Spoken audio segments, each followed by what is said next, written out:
If you are a writer who wants to become an author, there is a new version of an old scam going around you should be aware of. I'm going to play some audio sent to me by the author Bridget Kemmerer. She's a New York Times bestselling author of numerous books and young adult fantasy series. I'm using it with permission and going to show you the red flags that jump out to me both in the voicemail and in the website for the alleged business.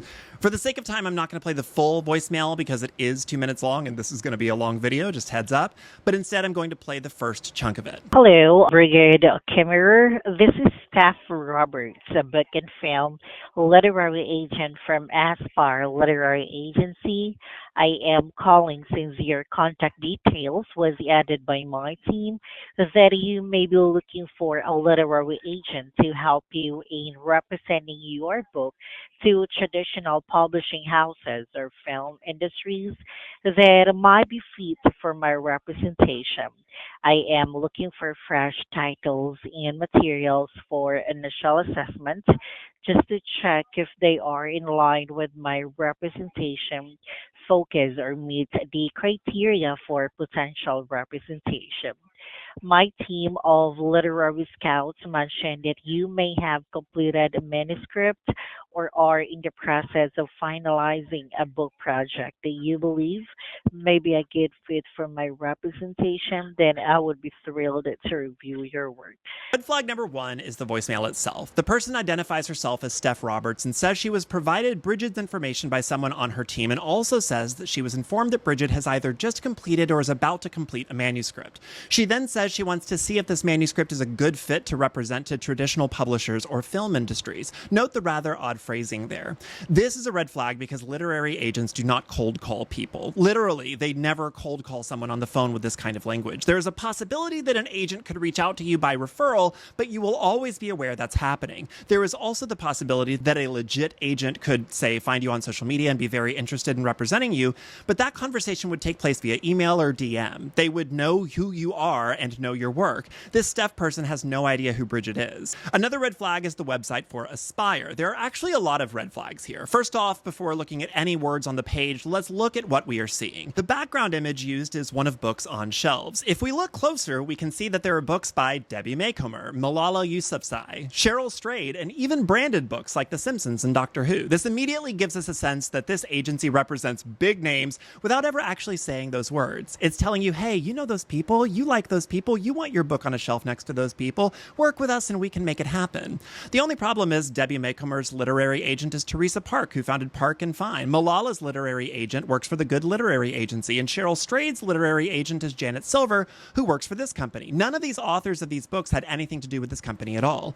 You'll note that they are not called the Aspire Literary Agency on their website. Instead, they are called Aspire Publishing Hub LLC. Anytime a business tells you their name is one thing, but their other public material lists a different name, that can be a red flag that they are trying to obfuscate your ability to Google them, because Googling them might show you some less than savory information, such as when I Googled the name Aspire Literary Agency, and the second link at the top is a listing telling me they are a scam. They feature client testimonials right up top. Legitimate literary agencies do not have client testimonials, especially not ones that do not talk about receiving the services of an agent. Instead, these testimonials are talking about rebranding, design, layout. Below that is a section called New York Times Square ad. That phrasing is very odd, as are the images below. We are shown stills of what appear to be camera recordings taking place ostensibly in Times Square. If you'll note, these images appear to have been taken by the same camera at the same time, moments apart. Note that the same blue motorcycle appears in both. All of the angles match, the shadows match, and if you click these, you do not actually get a camera recording of the ad playing on the screen.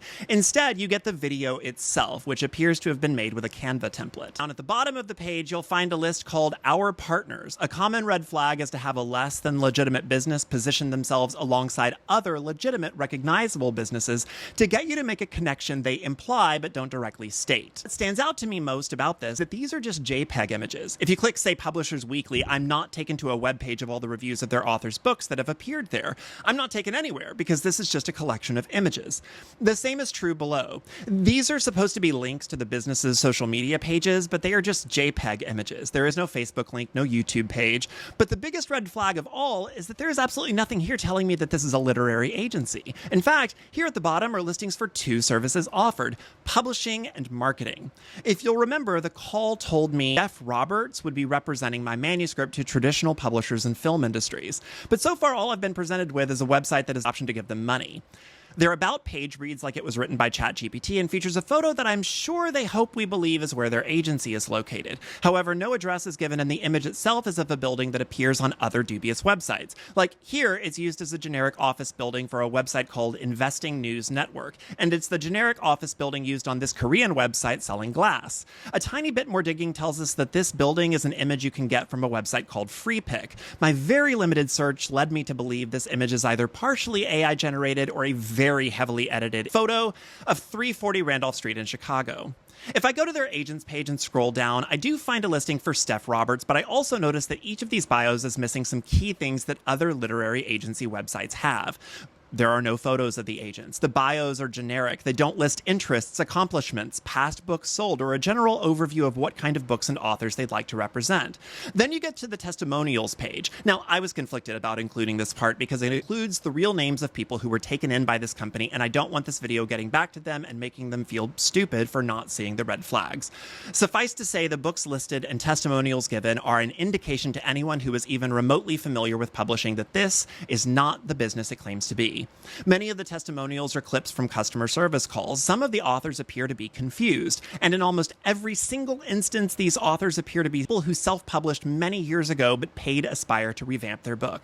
Everything about this website tells me that this is not a literary agency.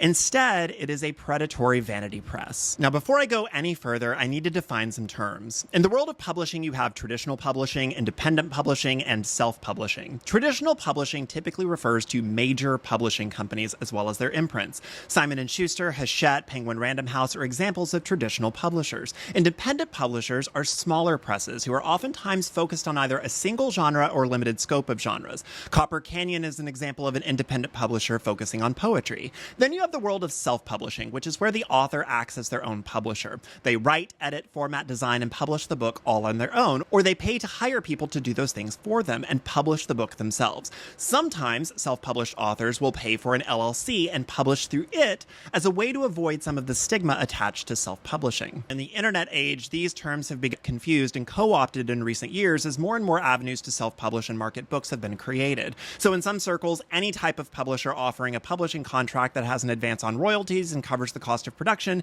is a traditional publisher, and everyone else, self-publishing included, is called independent or indie publishing. A lot of this has to do with the derision that has come with the term self-publishing and the view that self-published authors aren't real authors, so terms were borrowed and a kind of rebranding occurred. To be clear, I'm in the camp that self-publishing is a legitimate route to publication, and self-published authors are real authors. I began my career as a self-published author of 2 collections of poetry. There are authors that have gone on to massive success that began as self-published authors. Now, within this framework of publication is the term hybrid. Now, hybrid publishing used to be a way to categorize a career like mine, a person who is both self-published and traditionally published. However, amongst all this rebranding and changing of terms, the word hybrid publishing has come to mean a group of companies who offer a publishing model they insist is the best of both worlds. You don't get the rejection and long periods of waiting that come with traditional publishing. Your book is going to go from your computer to someone's bookshelves in a matter of days or weeks. All you have to do is pay.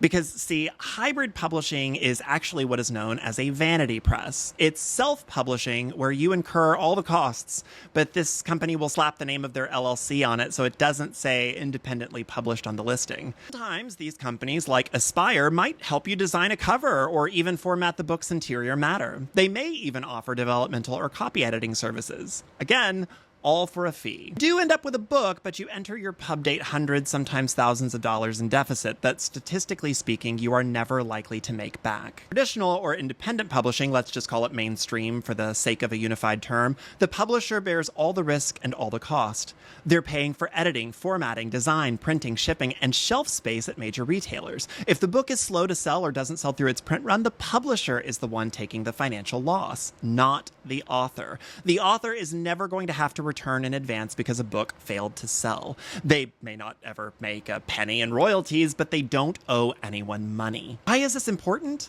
Because 75% of books never earn out their advance. The average author, depending on which numbers you look at, sells between 250 and 500 books a year with no more than 1,000 to 3,000 books in their lifetime. This is important because in any model of publishing where money flows away from the author, meaning any version of self-publishing where the author pays to have their book made, it is statistically unlikely they will ever earn that money back. This is most especially true when it comes to these predatory vanity presses, these hybrid publishers that charge many thousands of dollars for publishing packages wherein the author rarely breaks even. The people who make the money here are the companies who don't really have a vested financial interest in you making money in the future. What I find rather interesting about this ecosystem of predatory hybrid publishing is when you Google terms like, is hybrid publishing legit, or is it a scam, or is it worth it, you come to a handful of articles from people who all say, yeah, it's totally legit, and you should do it. And of course, if you do decide to do it, make sure to hire them to market your book because, oh yeah, they happen to be in digital marketing. Now, let's go back to Aspire and the voicemail that brought us all together today. Is Aspire a literary agency? No. I can find no evidence that their agents are who they say they are. None of these agents have a digital footprint outside of this website. And despite the voicemail's claim that they will represent you to traditional publishers, I cannot find any evidence that any books from Aspire authors have ever been published by a mainstream publisher. So what is Aspire? It is a predatory vanity press. They take your money, give you a haphazardly designed book, and disappear. If you don't believe me, look at the reviews on the Better Business Bureau website. They're all negative, all stating that authors have been asking for sales numbers, royalty information, any support at all, and found none. Aspire and other hybrid vanity presses like them are engaging in deceptive business practices. I understand that publishing is hard and daunting and time-consuming and filled with rejection. I respect that for authors in genres rarely supported by mainstream publishers, poetry and short story collections, for example, self-publishing can be a route to get your voice out there. Self-publishing has also helped many authors, especially romance authors, find great success and craft fine livings for themselves. However, if a company approaches you and wants you to pay them to publish your book, they do not have your best interests in mind. They are not being honest with you that this is still self-publishing, that you are unlikely to ever earn back the money you spent. Now, you might say, well, if I want to self-publish, but I don't want to do any of the work and I'm okay spending the money, what's it to you? I would say that in that very specific context, it sounds like you know what you're getting into. It sounds like you know you're taking a financial risk, and like any other investment, you know that it comes with the possibility of losing all of your money. It sounds like you're an informed person and this conversation doesn't apply to you. Many, many other people are not you. And I don't think it serves anyone who cares about books or the well-being of those who write them to be anything less than honest about the folks ready and willing to take their money. I know that publishing is hard. It takes time, patience, talent, and a hell of a lot of luck. But please do not get scammed out of your hard-earned money in order to circumvent any part of that process. If you have the money to spend and you want to better your chances at becoming a published author, I would recommend paying to join a writing class, a writer's retreat, a workshop, or some other real-world place where your work can be read and critiqued by experts and peers who do have your best interests at heart. You will be shocked how quickly your writing improves and how those environments can help you network with literary agents and publishers who can make your dreams of becoming an author a reality. Hope this helps, and don't get scammed.